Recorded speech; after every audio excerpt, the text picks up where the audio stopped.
Okay. Okay, so ladies, welcome to the second half of today's session. The goal for me right now, today in the next hour, is to really figure out how can I help you guys to be much comfortable in customer acquisitions, and to also demystify what does it mean by like scaling your business and how do you acquire customers and get that momentum going. So for the most part right now, like I think I'll just go through some basic stuff about lead generations. I've seen that majority of you are in B2B sales, or have B2B customers as well. So we're going to talk a little bit more about that. Perfect.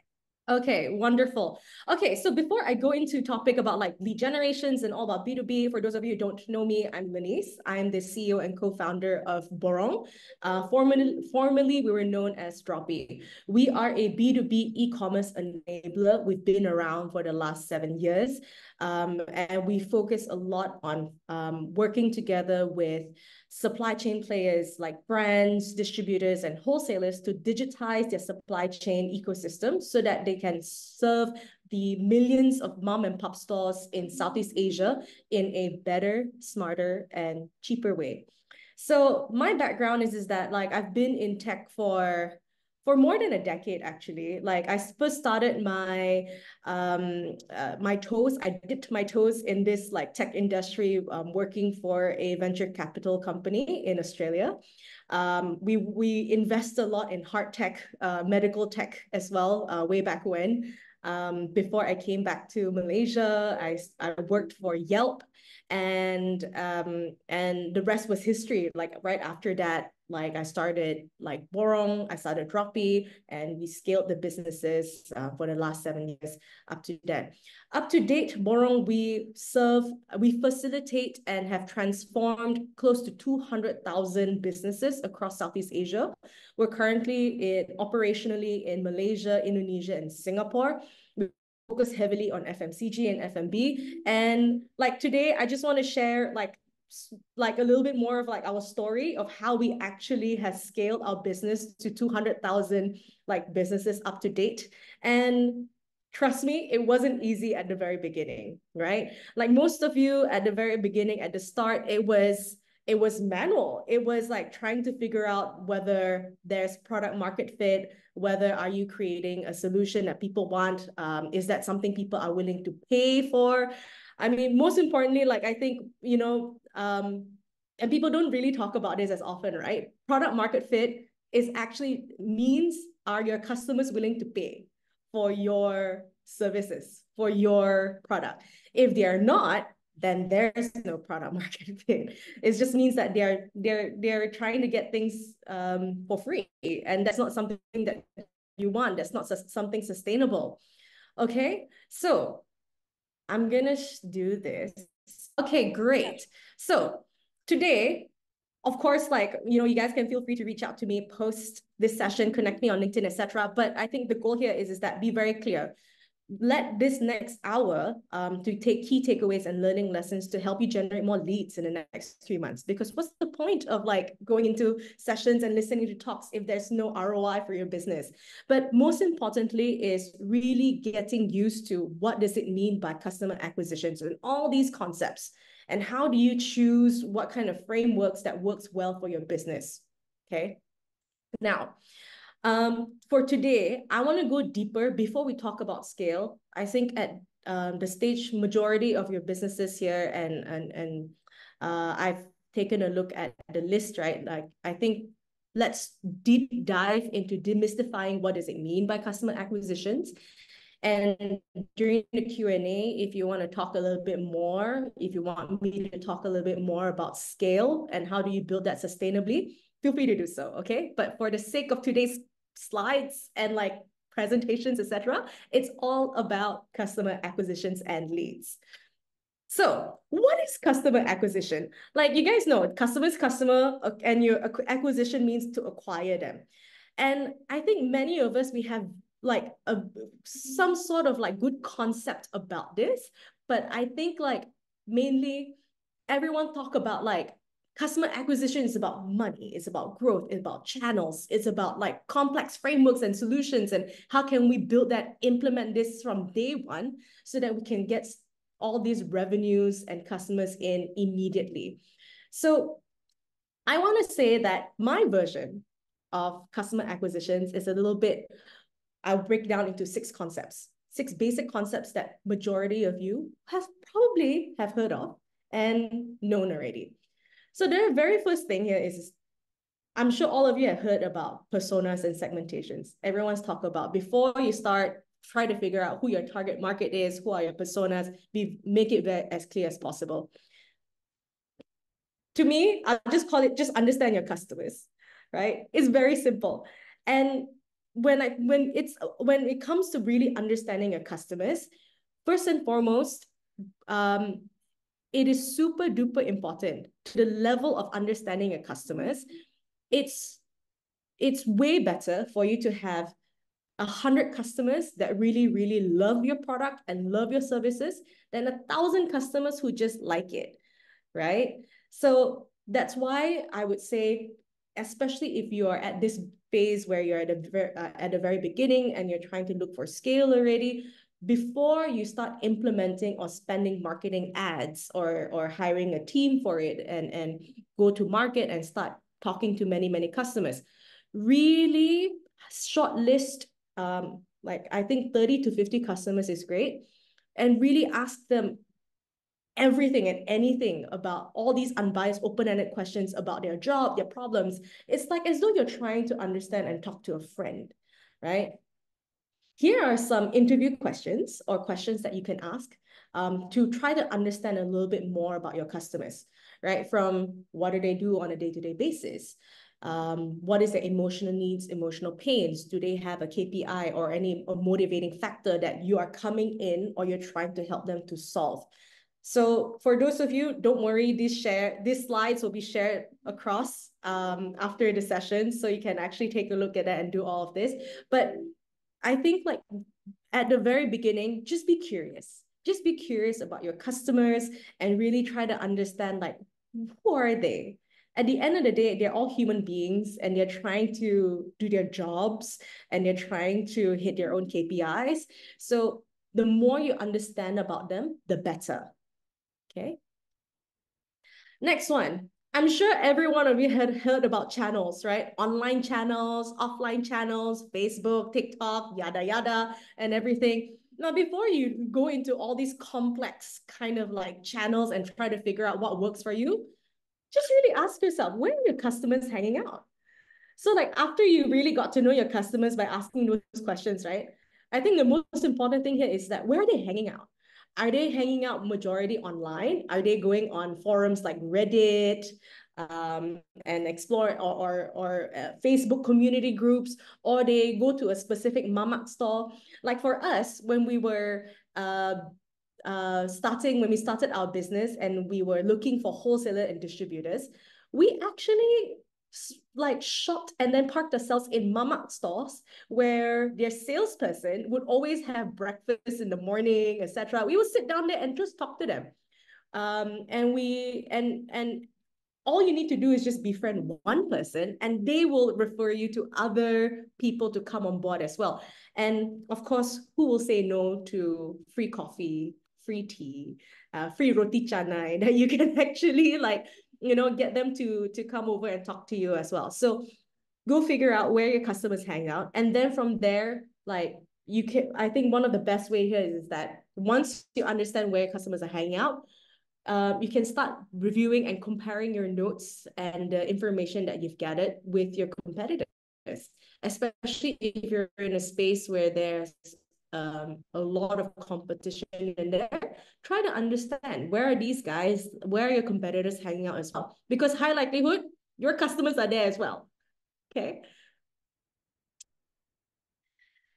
Now, after you figured out, understood your customers, and people keep talking about content is king, copywriting is super duper important. Your messaging must be very, very clear. I call it just pretty much be very, very clear in how you solve their actual problem for them. And I highlight like I italize actual, because you really need to talk about and figure out what actually is their pain problem. From my experience, especially in B2B, many people and businesses don't know what their actual pain problem is, or they can't figure out how to articulate it, because everything is a problem. You know, they want to increase their revenue, customers is an issue, hiring is an issue, yada yada. I think by the it's your interview questions, during your interview questions, when you talk to them, break it down on a base, make it simplify it. Break it down, try to figure out what is their main goal or the things that they prioritize right now. That is the main key, the pain problem that they really care about solving immediately.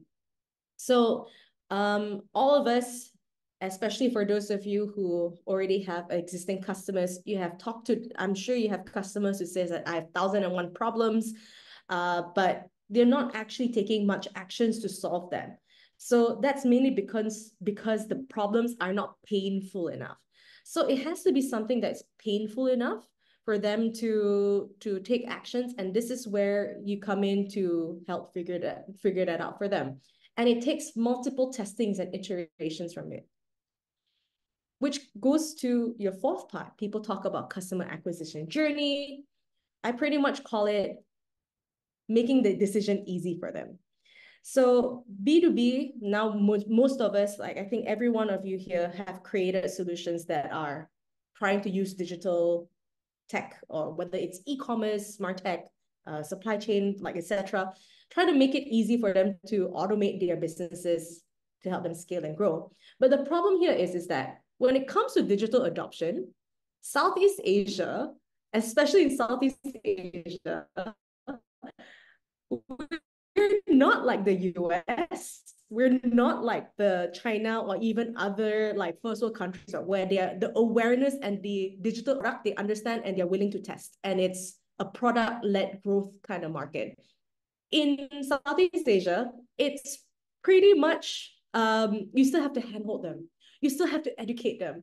So your goal is to design the experience to make it as frictionless as possible. What do I mean by that? Frictionless, right? It's just help them to make this decision easy. If you tell them that by using your product, there is 10 to 20 steps that you have to learn, it's not easy for them. It's really difficult, right? So make sure that the experience and the journey to test out your product to make is super duper easy. And that's also the reason why there's also a lot of consultation. There's also a lot of like community building and trust that you have to build before customers will start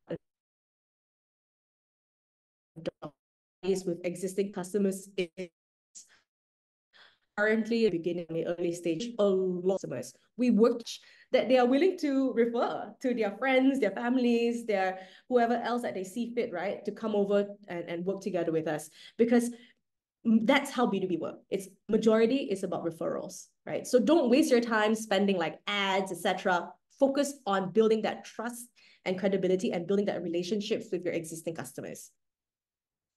Yeah, so after you've done step 1 to 4, I think the next part here is all about scalability, right? But to scale at this stage, at such an early stage, especially is before $1 million in terms of revenue, just focus on doing simple math. And the key here is that don't lose money. There is I think especially for those of you who fundraise, right? And people talk about scale and grow fast, go big or go home kind of thing. It's very, very important for you to know simple math, which means that for every customer you acquire, how much does it take? Manpower, cost, etc. Break that down and make sure that you're charging your customer and you're making a profit out of it. If not, again, it's not scalable, right? So especially in your first year, do make sure, and as a rule of thumb, and for those of you who successfully fundraise or you're currently fundraising right now, do not waste your time spending investors' money for the sake of spending investors' money. Build your brand through credibility, not through advertising. Build it through by building trust and relationships with your customers. And because of that, spend less. Focus more on building that value, building this, and so that your customers will refer to other customers. And that's why it is so important that avoid losing money, especially at the very first year. Okay. So once you're able to get the hang of it, then you already found your method of scaling and growing. Because if your funnel generates revenue and sustainable revenue for your business, you can replicate that and enhance that for the second year onwards. And you can do that without the fear of burning too much money and whether can you figure out the path to profitability later. So it's very important at this stage, the foundation stage, to make sure that you're very, very clear on this. Yeah. Last but not least, in the last pillar, it's about optimization. So you figured out your customer, you managed to talk to them, you found the right way, you understand your customers, you know what's their pain points, all the way to even like getting certain traction on board. Then it's about optimization because you've managed to fundraise and you have capital injection to invest more in areas where you want a business to grow.